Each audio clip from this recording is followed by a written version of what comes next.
restrooms are certainly suitable. When you put 3,000 people in the stadium and then open this up as a public restroom, it gets very crowded very fast, and it's not really adequate for a home football game. So you can,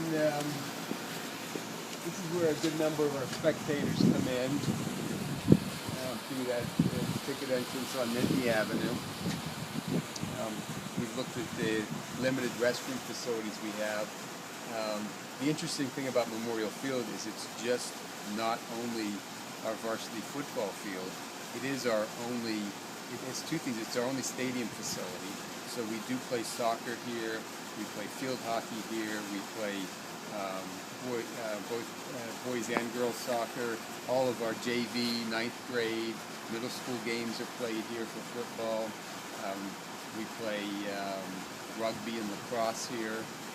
So not only is it our only appropriate spectator field, but it's our only lit field for evening practices.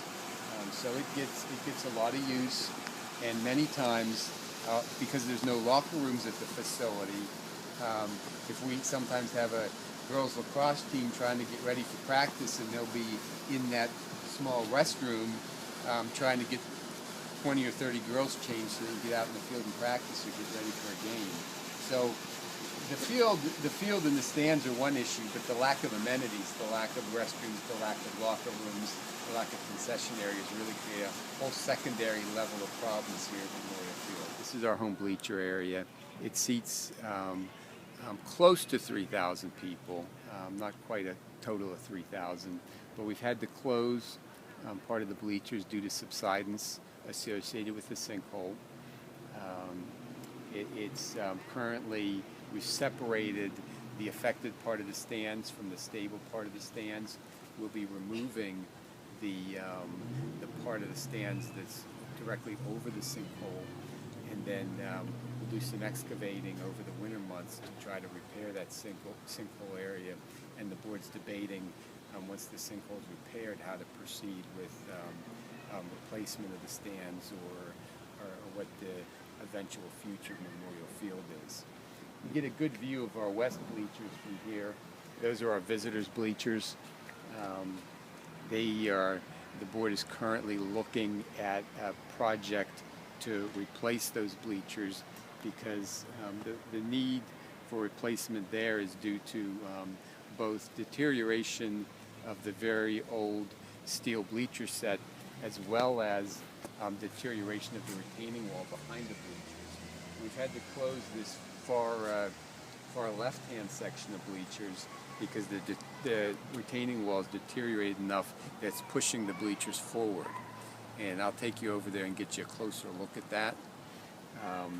But it's unstable right now, so we've already closed part.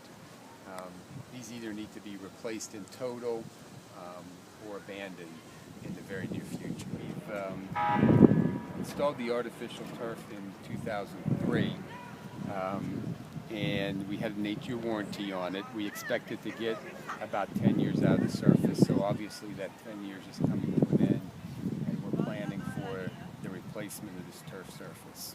These bleachers used to be continuous, and what we've done is we've gone through and cut and basically cut the bleachers apart so that we have a good section of bleachers that's on firm footing, and the part of the bleachers that's over the sinkhole and had been subject to the subsidence is over here and cordoned off, and we will be bidding the removal of this section of bleachers so that we can dig up the sinkhole and make repairs to that.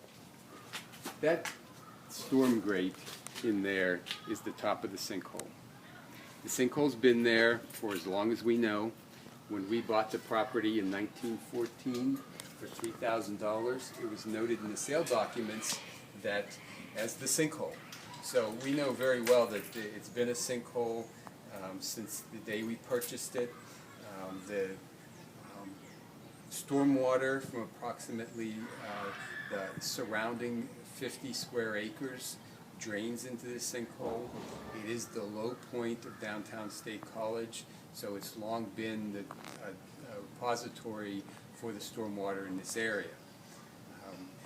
Over the years, the sinkhole's been entrance has been stabilized, and so to formalize the use as a playing field, and that 100 years or so of water going into there has obviously caused some of that underground area to become unstable. So what we'll do now is dig this area up so we can restabilize it and hopefully keep it stable for the next 100 years or so.